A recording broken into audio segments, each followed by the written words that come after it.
सभी भाई बहनों को भाई दूज की हार्दिक शुभकामनाएं। भाई दूज का पर्व भाई बहन के पवित्र रिश्ते और स्नेह का प्रतीक है। भाई दूज का पर्व कार्तिक मास के शुक्ल पक्ष की द्वितीया को मनाया जाता है। इस मौके पर बहनें अपने भाइयों को तिलक लगाकर उनकी लंबी आयु और सुख समृद्धि की कामना करती हैं।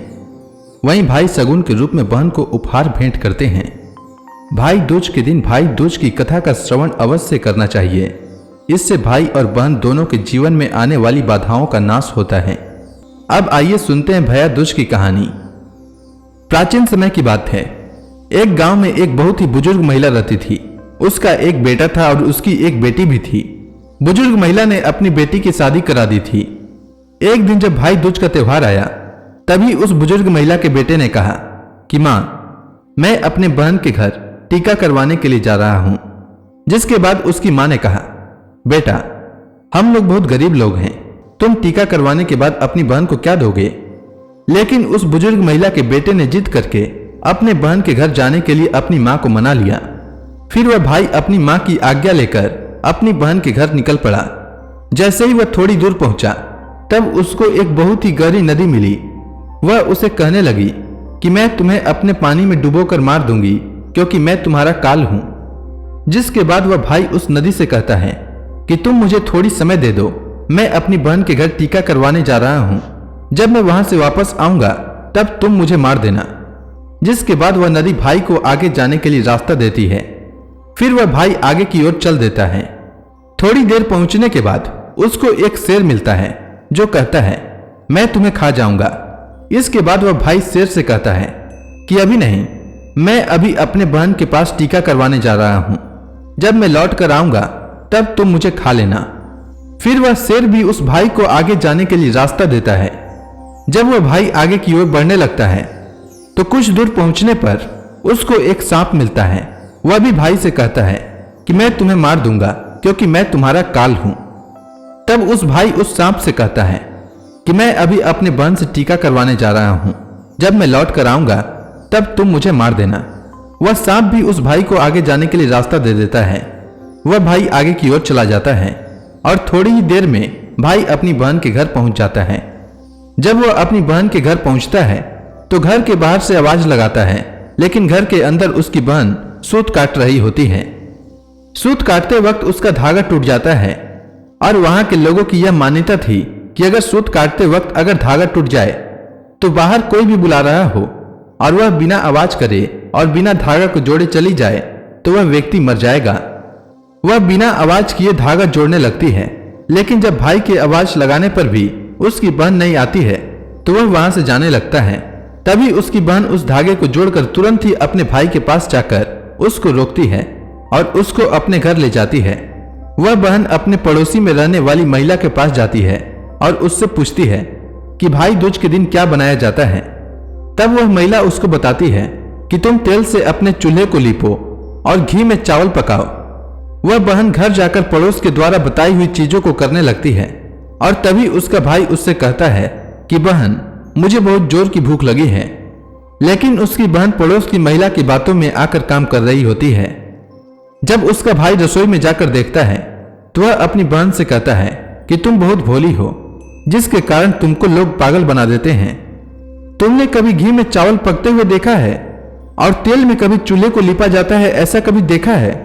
तुम गोबर से चूल्हे को लिपो और पानी में चावल को पकाओ। वह बहन अपने भाई की बात मानकर वही करती है जैसा उसका भाई करने के लिए बोलता है और वह खाना बनाकर अपने भाई को खिलाती है और थोड़ी देर बाद वह अपने भाई को टीका कर देती है। जब उसका भाई अगले दिन वापस अपने घर जाने के लिए कहता है, तब उसकी बहन अपने भाई के लिए रास्ते में ले जाने के लिए कुछ लड्डू बनाकर देती है कि इसको रास्ते में भूख लगे तो खा लेना, और उसमें से कुछ लड्डू अपने बच्चों के लिए भी बचा लेती है। जैसे ही उसका भाई चला जाता है और उसकी बहन के बच्चे जब खाने के लिए जिद करने लगते हैं तो वह अपने भाई के लिए बनाए हुए कुछ लड्डू जो अपने बच्चों के लिए बचा लिए थे वह अपने बच्चों को दे देती है। और तभी उनके बच्चों की नजर उस लड्डू में पड़ती है जो एकदम से नीले हो रहे होते हैं। जब वह जाकर रसोई में देखती है तो उसको पता लगता है कि उसकी माँ ने जो लड्डू बनाए हैं उसमें सांप मर चुका है और उसी से ही हमारी माँ ने लड्डू बनाए हैं। जिसके बाद वह अपनी माँ को जाकर सारी बातें बताते हैं। जिसको देखकर वह बहुत दुखी हो जाती है और तुरंत अपने भाई के पीछे भागती है। रास्ते में कुछ दूर चलने के बाद उसका भाई उसको मिल जाता है। तभी उसकी बहन उससे पूछती है कि भाई तूने लड्डू तो नहीं खाए? उसका भाई कहता है नहीं, और तभी अपने भाई को सारी बात बता देती है। लेकिन तभी उसका भाई कहता है कि तुमने मेरी जान आज बचा ली है, लेकिन तुम मेरी जान कब तक बचाओगी? और अपनी बहन को अपने साथ हुए रास्ते में सभी चीजों के बारे में बता देता है। उसकी बहन अपने भाई को अकेले नहीं जाने देती है और उसके साथ जाने के लिए कहती है। उसका भाई अपनी बहन को साथ आने के लिए मना कर देता है, लेकिन उसकी बहन के जिद करने पर उसका भाई उसे अपने साथ ले जाने लगता है। कुछ दूर चलने के बाद जब बहन को प्यास लगती है तो वह अपने भाई से कहती है, भाई मुझे पानी पीना है, बहुत जोर की प्यास लगी है। उसका भाई कहता है कि यहीं पास में एक तालाब है, रुको मैं उस तालाब से तुम्हारे लिए जल ले आता हूँ। वह अपने भाई को तालाब के पास नहीं आने देती है और स्वयं ही अकेले तालाब के पास जाती है। जब वह तालाब के पास पहुंचती है तब उसको एक बुजुर्ग महिला मिलती है। वह बुजुर्ग महिला को तालाब के पास देख उसकी बहन उससे पूछती है कि आप कौन हैं? तब वह बुजुर्ग महिला बताती है कि मैं एक भाई का इंतजार कर रही हूँ। उसकी बहन ने एक सांप को मारा है, जिसके लिए मैं उसका काल बनकर बैठी हूँ। उसकी बहन उस बुजुर्ग महिला से अपने भाई की जान बचाने के लिए पूछती है और तभी वह बुजुर्ग महिला उसे कहती है कि तुम अपने भाई को खूब गालियां दो और जब तक उसकी शादी ना हो जाए तब तक तुम उसकी सारी घात टाल दो तो तुम्हारे भाई की जान बच सकती है।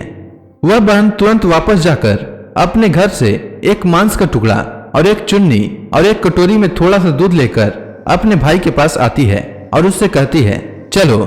जैसे ही वह दोनों रास्ते में थोड़ी दूर आगे चलते हैं तो उनको एक शेर मिलता है जिसने उसके भाई को मारने के लिए पहले ही रोका था।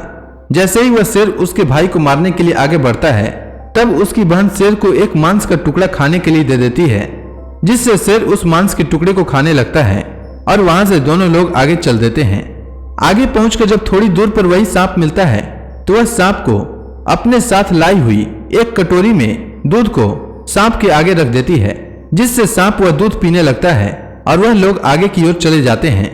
आगे जब नदी के पास पहुंचते हैं तब उसकी बहन नदी को एक चुन्नी देती है, जिससे नदी प्रसन्न होकर उनको आगे जाने का रास्ता दे देती है और थोड़ी देर पश्चात वह लोग अपने घर पहुंच जाते हैं।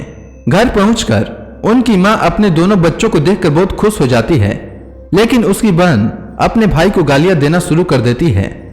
यह देखकर माँ बेटे दोनों बहुत आश्चर्यचकित हो जाते हैं और थोड़े दिन गुजरने के बाद जब अपने बेटे का विवाह करने लगती है, विवाह के लिए जब निकासी की बारी आती है तब उसकी बहन कहती है पहले मेरी निकासी करो और मेरे भाई को आगे के रास्ते से नहीं पीछे के रास्ते से लेकर जाओ। बहन के ऐसा बोलते ही आगे का रास्ता टूटकर गिर जाता है, जिसको देखकर सभी लोग हैरान हो जाते हैं। और फिर जब फेरों की बारी आती है तब उसकी बहन कहती है कि पहले मेरे फेरे करो मेरे भाई के बाद में, और ऐसा बोलते ही वहां पर आग लग जाता है, जिससे वह आग को बुझा देती है। और फिर जब सुहाग रात की बारी आती है तब उसकी बहन कहती है मैं भी इन लोगों के साथ में आऊंगी। सभी लोग बीच में एक पर्दा डालकर उसकी बहन को भी अंदर जाने देते हैं। तभी रात में एक सांप आता है, जिसको उसकी बहन एक डिब्बे में बंद कर देती है और अपने भाई की जान बचा लेती है।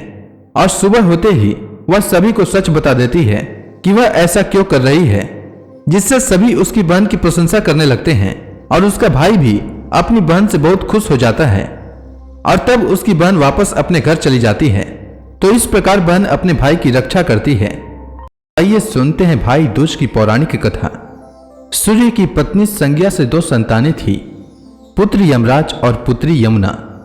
संज्ञा सूर्य का तेज सहन न कर पाने के कारण अपनी छाया मूर्ति का निर्माण कर उन्हें ही अपने पुत्र पुत्री को सौंपकर वहां से चली गई।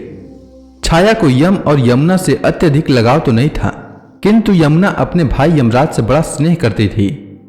यमुना अपने भाई यमराज के यहाँ प्रायः जाती और उनके सुख दुख की बातें पूछा करती तथा यमुना यमराज को अपने घर पर आने के लिए भी आमंत्रित करती, किंतु व्यस्तता तथा अत्यधिक दायित्व के कारण वे उसके घर न जा पाते थे। एक बार कार्तिक शुक्ल द्वितीया को यमराज अपनी बहन यमुना के घर अचानक जा पहुंचे।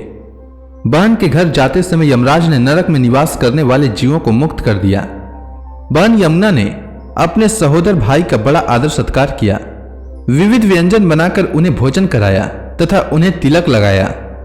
जब वे वहां से चलने लगे तब उन्होंने यमुना से कोई भी मनवांचित वर मांगने का अनुरोध किया।